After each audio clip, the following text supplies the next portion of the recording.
It is fairly clean over here, but, well, obviously not over there. And not over here. And definitely not over here either. The reason why it's clean over there is, I don't know if you saw it, but it's because of this. And the white balance on my camera is completely off. That's weird. Anyway, so the white balance on the camera is completely off, but that's okay. In this video, we're not going to be taking a look at messes or curtains or anything like that. We're actually going to be taking a look at some computer equipment. I'm going to be talking about every single one of the machines in this room. I won't be powering them all on, though. To start off with, these two, the two NECs, nothing's changed with, nothing will be changing with them, as is the same with those two there. So none of those have changed. This iMac also has not changed, and the white balance on my camera has just gone back to normal. The Pentium D is slightly different. Power it up here.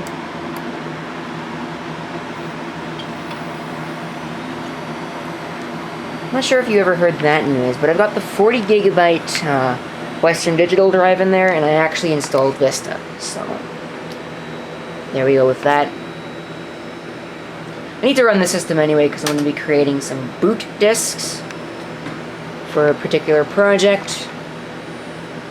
Vista now works with Service Pack 2. T410 hasn't changed. The T500 hasn't changed. The Acer will be changing in this video, but I'll talk about that sooner. Well, I'll talk about it later, I guess. The Dell will change, and the Toshiba Tecra 8000 will change. The 8100 is still sitting back there in that bag, and I still have no idea what I'm doing with it. All this junk needs to move as well, because of course I need to get to sleep tonight, do I not? And my camera is stuck on my chair. Come on. Behave. What the hell? Seriously? Jeez. Anyway. So let me talk about what I'm going to be doing in this particular video. We're going to be, well, what's going to happen. I'm going to be taking out the... let's see here. I'm going to be taking out the 40 gig drive that's in here. Taking that drive out, and I'm going to replace it with the 10 gig that's in here because I really only need that. And I'm going to be putting the 12 gig Travel Star that came out of my 8100, which is sitting right there. I'm putting that drive into the 8000. I'm going to be backing up those partitions as it is anyway. So you may be wondering, well, why are you doing that? That's because the 40 gig drive is terribly underutilized, and I want to use that as a spare kicking around just in case something happens to this thing over here. I'm not talking about the bag, I'm talking about the laptop that's in the bag. That's my T42P. It's got an 80 gigabyte Hitachi drive in it, and I don't know if that thing is on its way out or not. I'm also going to power up the compact for the first time in a while. We're going to take a look at that. And the last thing on my hit parade is, first of all, I'm going to be installing Linux on that T42P after I back up the drives, because that's really the only way that I can do this. I'm going to be dual booting Windows and Linux on that T42P. I'm going to do that. The other thing that I'm going to be doing is I'm actually going to be putting 7 Starter back onto that Acer netbook. And I know that I'm going to probably have a lot of people telling me that that's the wrong thing to do, but I want to make it as original as I possibly can. So let's get started. First, the compact, and I really don't like that you can see the ugly guy running the camera, but that's okay. Take a look here. Put this up so I can see it. Okay, so it didn't die. It is running. Still running Windows 8, as you can see. There are a couple of changes. I don't know if I ever talked about bumping this thing back down to 32-bit, but the 64-bit version I have is actually Enterprise, even though I have a license for it. I can't figure out how to get 8.1 on the Enterprise version of Windows 8. So that was a little bit of a problem. Let's log in here and get ready to go. Okay. Get ready for this. I don't know if I ever showed you guys this before. And as you can see, first of all, the background is the Windows XP background. Second of all, I have Mix installed on here, but I've never used it. Anyway. So you can see this here. We can see that the taskbar is popping up on the Metro start screen. Or I guess it's called the modern UI in theory, even though there's nothing modern about it. There's a power button in the upper corner. Well, I've already really spilled the beans here. This is Windows 8.1 Update 1. And oh yeah, that reminds me, this machine, in case you're wondering, gets a 2.0. Oh yeah, there you go. I guess you kind of saw it there, the close buttons. This machine got a 2.0 in the Windows Experience Index, as you can see. Because the graphics suck. Alright, just as I suspected, there are a lot of updates to install. Update for Office 2003. Oh, that must be the last... No, it's not. Published 4/5/2012, so that's an old update. Stuff for Office 2010, Defender, 8.1 updates, stuff for 2007, optional updates, and Bing Desktop can go die in a raging fire because I'm not going to install it. Alright, and it's finished, so I'm done with this. I can shut it off, and this thing can now be turned off.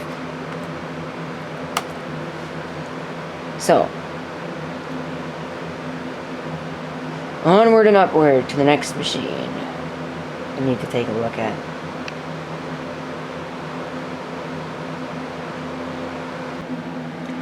Next, I'm going to be taking a look at the Dell, and we're going to have to figure out how much space is being used on the drive, and pick the drive that I'm going to put in it. If it's the one in the Tecra, or if it's the other drive. First, let's shut it off. Going down. Going down pretty quickly, too, as you can see. Alright, I've decided to go ahead with using the Tecra 8000's drive because it's only... Well, there are only 4.66 gigabytes of space in use right now, so I'm going to image both. I was going to image both of these anyways, but I'm going to be using this drive in order to get my Dell a drive that is not oversized, which is the main reason that I'm doing this. Have a listen to this. Of course, it probably won't do it while it's on camera, but just a second ago, it was making all kinds of unhappy noises. Alright. Cancel. Cancel. The restore has completed. Okay. Looks perfectly fine to me. And we've got 6 gigs of free space. And then we're going to shut this thing off. Come on. We won't install updates, that'll take too long.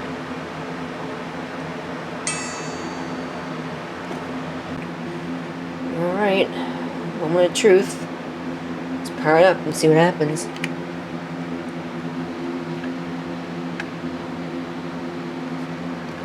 That wasn't a very encouraging sound.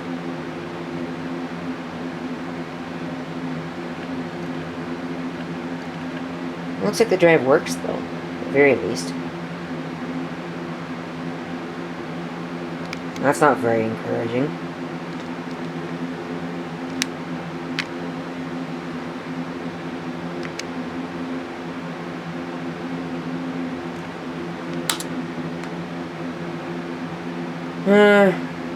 Maybe this didn't work, I don't know. Let's see. Alright, as much as I didn't want to do it, I could not get the drive to work at all, which is quite frankly, ridiculous, because all of the files are there, and a clone should copy the master boot record over, but apparently it didn't, or something got screwed up, because it didn't work. So, I mean, there's that, I guess. But anyway, if it wants to act stupid, then I'm going to treat it like it's stupid and relegate it to the sidelines. Put the old drive back in, let's see what this thing does. I'm hoping that it is still working.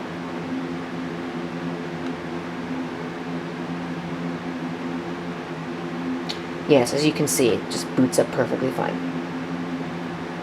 So I don't know what happened with the other drive, but maybe if I'm feeling adventurous at some point down the road, I'll try a direct clone and see what happens. Of course, I'm going to have to resize the disk first, but that's okay.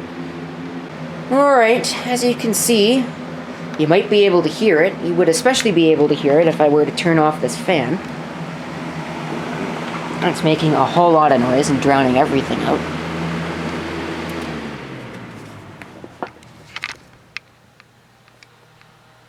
I actually have the 12 gig drive in here now.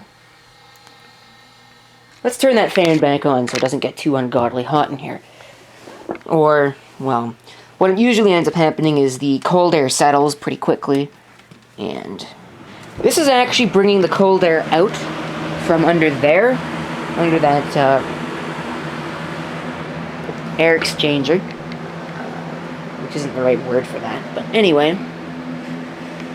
As you can see, and as you just heard, I've got the 12 gig drive in here. I was able to get it to kind of work by writing a new master boot record, and then what ended up happening was it would blue screen. And I found out why. It was trying to write a 40 gigabyte partition, and it did write in the partition table 40 gigabyte, a 40 gig partition in there, and it's only a 12 gig drive. And when there is a problem with the disk geometry, there's a mismatch, that's especially when it's like that, you've got a larger partition than the drive could possibly accommodate for, things go south pretty darn quickly. So in the end I ended up reinstalling. I've got all my stuff installed, and because I ended up reinstalling, I was able to get rid of iTunes. I wanted to call it iGoons, because that's what it is, but anyway, that works. And installing an older version of Mix. Clearly, however, there are a couple of other problems that I need to work out. First of all, I need to find a Firefox 10 ESR executable, because mine's missing, but that should be easy. Second of all, as you can see, we've got a song playing and nothing coming out the speakers. Now, the speakers are working. That was a battle in and of itself. I had to change a couple of things in the settings. Otherwise, I got an unable to open audio device error, or something similar to that. Oh, look at that. Waveform appeared. But anyway, their documentation, well, Mix's documentation said that audio device couldn't be opened, only appeared on Linux. I beg to differ, because clearly it was appearing on this. But anyway, what we can see, and now that it has so graciously appeared with a waveform, is that it doesn't think there's no audio there. That's a WAV file.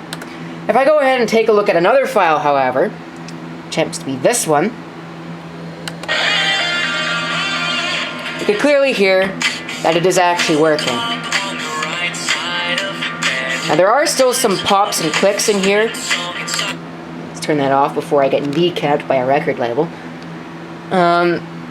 It is still popping and clicking, even though I have the interface latency turned way up.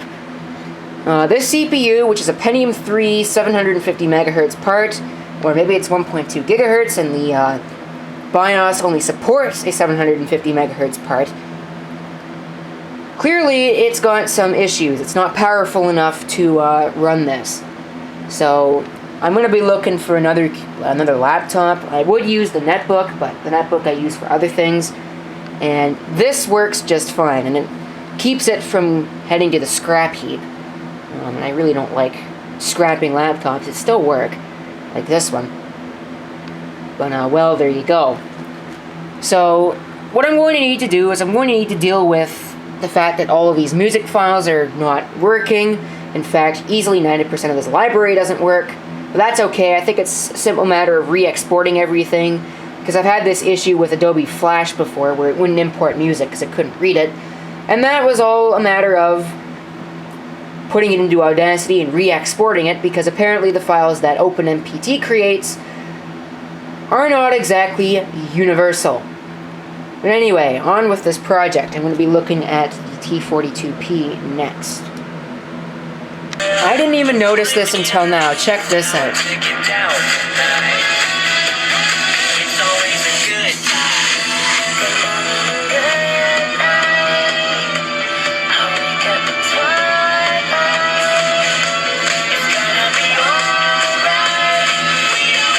That's hilarious.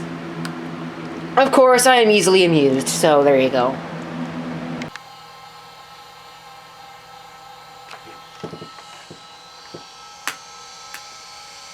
Dueling hard drives. IBM hard drives, no less. I'm going to backtrack a little bit on what I said before. I said I was going to be putting Linux on this T42P, but I'm having a little bit of a problem here with this Windows installation. And rather than break out my Windows NT4 disk once again, I'm actually going to be doing something a little bit different. I'm going to be installing a Linux on this, and it's not just going to be any Linux. It's going to be a Linux that I've never taken a look at before. But I'm going to keep it a complete surprise as to what it is. So let's hit Control-Alt-Delete. Which hopefully... no, that won't work. So thankfully this thing has a reset switch. So that's useful. Let's see if it boots off the CD. Huh. Blank screen. Not very encouraging.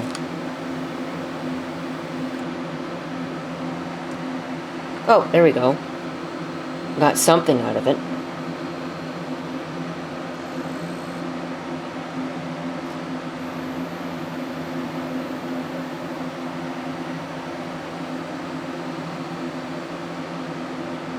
Doesn't look like it's actually going to do anything, though.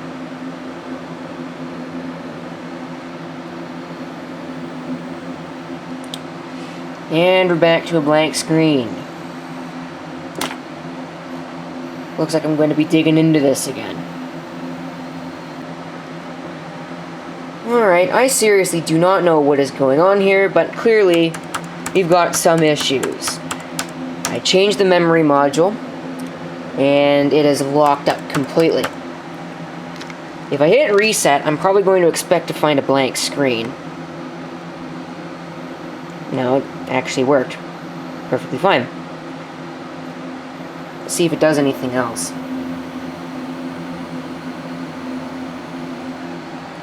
No, that's all I get out of it. And I bet that if I were to reset it again, I get nothing out of it. Right. The only other thing I've changed about this is the hard drive. I'm going to check the hard drive. I'm going to make sure that it's installed in there correctly and there's nothing stupid going on there. Otherwise, I'm going to write this thing off. Not very encouraging.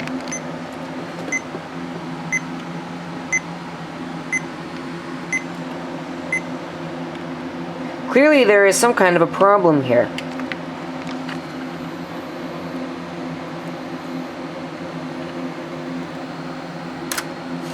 It is not even posting at all. I don't know what the deal is.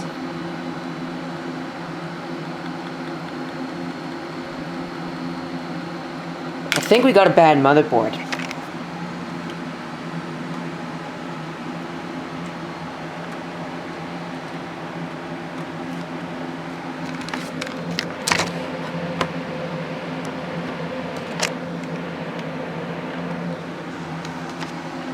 And that might also be the reason why it's blue screening with an unmountable boot volume issue, so... and there you have that. Let's see if it posts this time. Doesn't look like it's going to.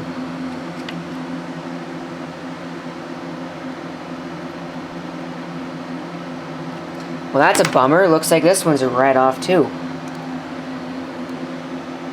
I don't know quite what it is with me and Toshiba laptops, but I can never find one that works.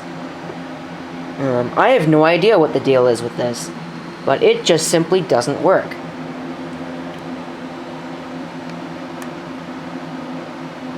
I haven't done anything to it, either. I've only changed the memory.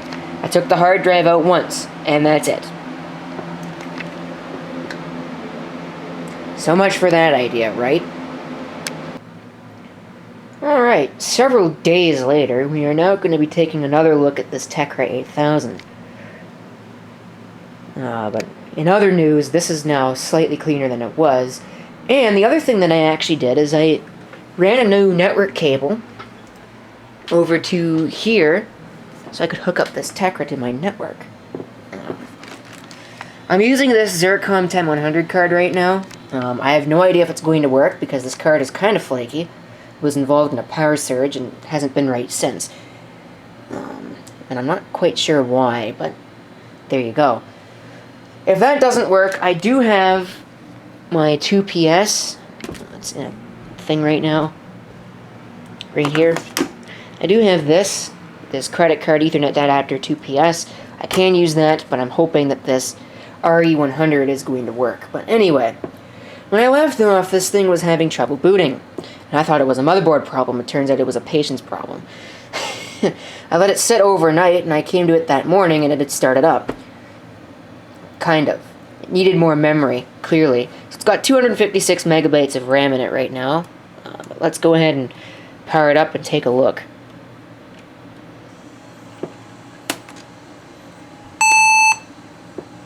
So as you can see here, 256 megabytes of memory. I've enabled the LCD display stretch. I'm going to turn that off because it looks really ugly. But anyway, so there we've got that. I doubt very much that the sound works, so that's not really encouraging at all. But let's take a look and see if our network is working. Well, network is not up. What I would love to do, in a perfect world, I would be replacing that dual hub 8P over there that runs really hot. I would replace that with a much cooler running network switch. Although, whether or not it's much cooler running still remains to be seen. But I don't have the money to do that, so I'm just going to stick with what I've got right now. It does work, so you can hear it, drive is clicking. I have no idea why, but this machine seems to go through hard drives really quickly. That drive was fine when I first put it in here. Well, okay, not quite, but it wasn't clicking nearly as much as it is. You can hear it's making a whole lot of noise. And it's gone through both this drive, and this drive's starting to have problems in here, as was that one. That Toshiba drive's sitting over there. That was the original drive. I don't know why this thing is going through hard drives like that, but there you go. So it's now booted, and we are online. Look at that.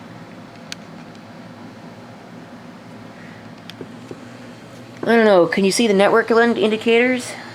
Kind of. I think they're reversed.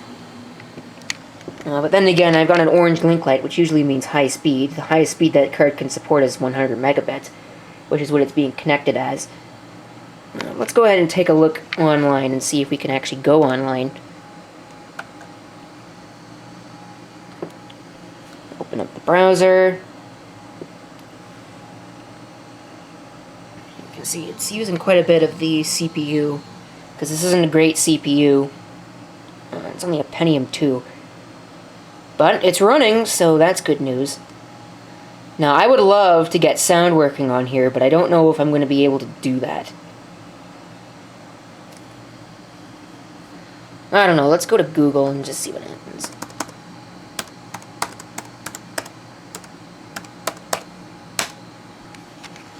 Waiting for Google. It is loading. Alright, so we now have Google working very slowly. But it is working, at the very least. And it's playing an animation.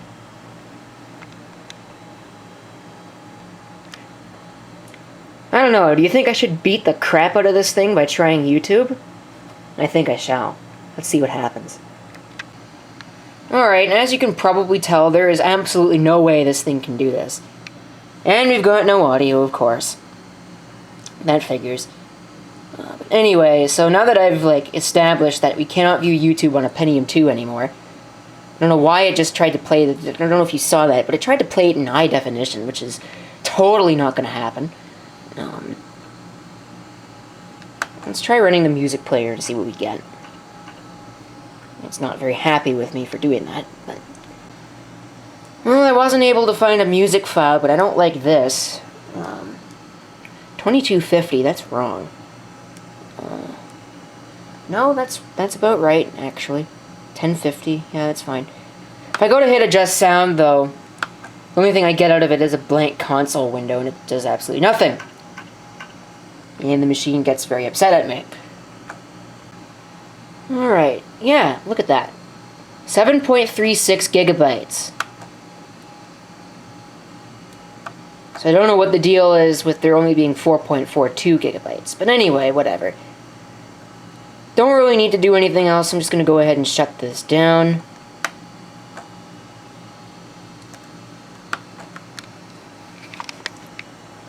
And that's that. You can see it hasn't loaded the ALSA mixer, so I'm going to have to deal with that.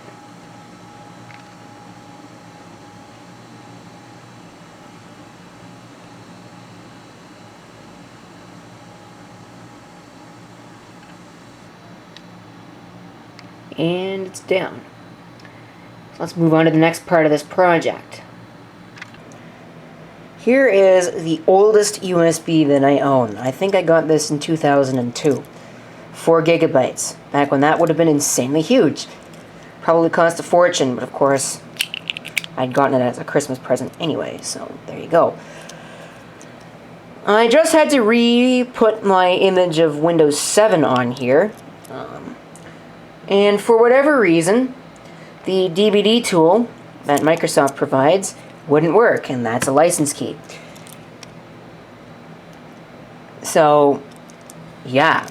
I don't know why. It wouldn't even work on the one that I downloaded from Digital River, so that's kind of a bit of a problem. So I had to use Rufus in order to do it. So, let's see if this actually worked, or if it didn't work at all. Let's put that in there. Power up the machine. And get it ready to go. So, should boot from the USB to begin with, but if not, then I'm going to have to... Yep, there we go, it's booting off of the USB. Looks like it's actually working too, so that's a good sign. Alright, as you can see, it is now downloading. Installing updates, and of course we are running Starter Edition. Whoops.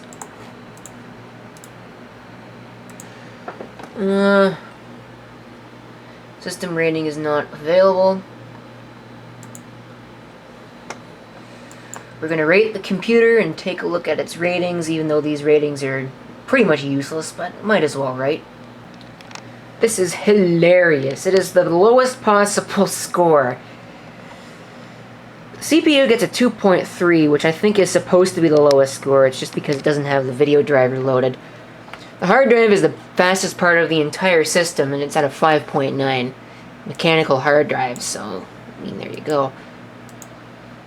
Still downloading updates, and taking forever in the process, like it usually does. Check out how dusty this thing is. The time is way wrong, so let's just clean it off.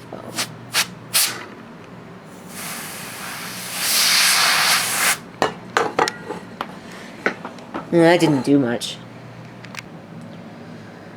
Alright, I've got both the IBM and the Compaq out again, and the Acer is now shut down because I've pretty much finished with it. And I'm pretty much going to just wrap this video up because it's going on for way too long.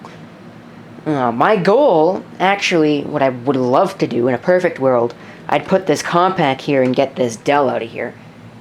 But as you can see, I don't really have the space to do that because this is a 17-inch laptop, and if you take a look here, that is not going to fit. Right now, I'm just really charging up the battery in the IBM. I would charge the battery in the compact, but I don't really feel like it because the battery in this compact is pretty much toast anyway. And the Acer is pretty much set up. It should be good to go. I don't really have any programs installed on it, but that's okay. I don't even really know what I'm going to use it for. That's the problem. I've got so many machines that I've got so many spares for things. I don't know what I'm going to do. And the one thing that I really want to do is I want to get this Dell out of here, but I don't really feel like putting the Acer there. Because I don't feel like running that thing 24/7. I don't think it could handle it very well. Because, of course, it's an Acer. This thing has been running 24/7 for most of its life. Because, of course, it came out of a business environment where it was probably running 24/7. What I would love to do is actually, since I can't put this compact here, I'd love to put the T400 that is sitting in my closet right now that's pretty much broken right here, but that T400 needs parts, and I don't think I'm really going to be getting the parts anytime soon because it certainly doesn't look like it. But anyway, that's pretty much all that I have to say. Get all this stuff put away and move on to the next project. Thank you for watching. If you have any comments, feel free to leave them down below. And this is CP666 signing off. I hope to see you next time. Till then.